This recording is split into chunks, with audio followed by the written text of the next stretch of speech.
जिल्हा परिषद गटातनं मी निवडणूक लढतोय.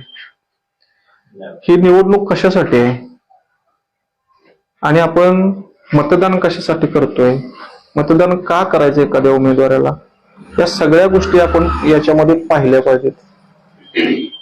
पहिल्यांदा माननीय एकनाथजी शिंदे साहेबांची जी सभा झाली उमरज मध्ये, त्याच्यामध्ये माननीय एकनाथजी शिंदे साहेब काय म्हणाले की उमरजच्या विकासाची फैसला करणारी ही निवडणूक आहे आणि ह्याची हेडलाईन सगळ्या पेपरनं केलेली होती. मग उमरजच्या विकासाची ही निवडणूक आहे, फैसला करणारी निवडणूक आहे, या शब्दामध्ये सगळं काय दडलं होतं.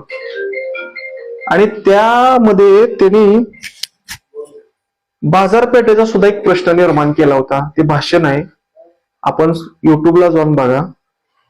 माननीय एकनाथजी शिंदे साहेब यांनी त्यांच्या भाषणामध्ये असं म्हटलं होतं की उमरजमध्ये बाजारपेठ आहे आणि या उमरजच्या बाजारपेठेमध्ये सगळी लोक येतात बाजाराला, परंतु तिथं पार्किंगची व्यवस्था नसल्यामुळं, त्याचबरोबर गर्दी खूप होत असल्यामुळं, बाजार तळाची योग्य व्यवस्था नसल्यामुळं गाड्यांची चोरी पण होते, असं पण त्यांनी म्हटलं होतं.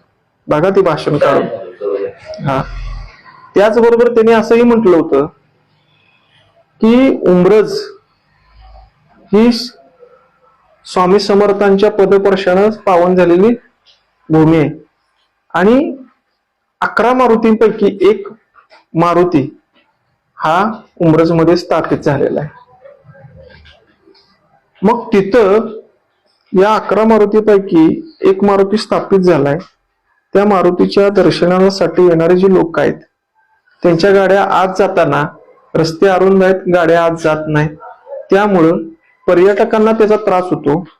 त्याचबरोबर पर्यटन वाढीस चालना मिळत नाही. उमरज हे मार्केटचं ठिकाण आहे की जिथं खेड्यातली सगळी लोक तिथे येतात. वराडे, तासवडे, बेलवडे, हनुमानवाडी, तळबीड, गोणशी, वाघाव हे व्यापार खरेदीसाठी येतात, तसंच विक्रीसाठी येतात. तिथं व्यापारी संकुल नाही की जेणेकरून आपली लोक तिथं दुकानाचा व्यवसाय करतील आणि त्यातनं चांगल्या पद्धतीनं 2 रुपये कमवतील. व्यापारी संकुल नाही, पार्किंगची व्यवस्था नाही, त्याचबरोबर सभा घेण्यासाठी एखादं ठिकाण नाही, उद्यान नाही, एखादं खेळाची बाग, खेळाचं साहित्य ठेवलं, मनोरंजनाचं ठिकाण नाही, नाट्यगृह नाही. एक रस्त्यावरचं महत्वाचं असं शहर आहे. पण असं असताना त्याच्यामध्ये ह्या ज्या सुविधा आहेत या सुविधा उपलब्ध नाहीत. 35,000 लोकसंख्येचं हे गाव आहे आणि या 35,000 लोकसंख्येच्या गावामध्ये ही अनास्था निर्माण झालेली आहे. मग त्याचबरोबर घनकचरा प्रकल्प नाही.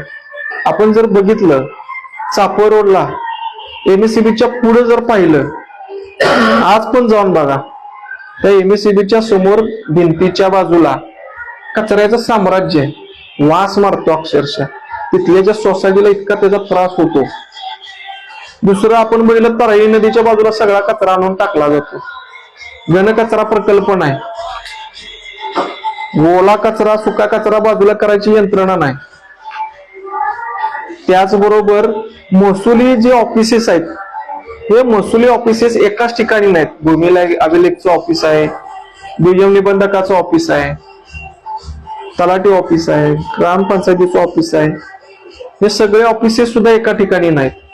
म्हणजे सगळ्या नागरिक सुविधा तिथे उपलब्ध नाहीत. वाढीव गावठाणाचा एक प्रश्न आहे.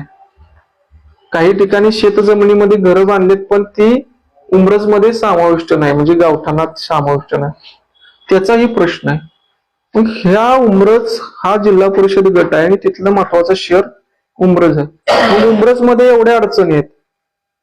मग माननीय एकनाथ शिंदे साहेबांनी त्यांच्या सभेमध्ये एक शब्द वापरला की उमरजसाठी मी मास्टर प्लॅन बनवलाय.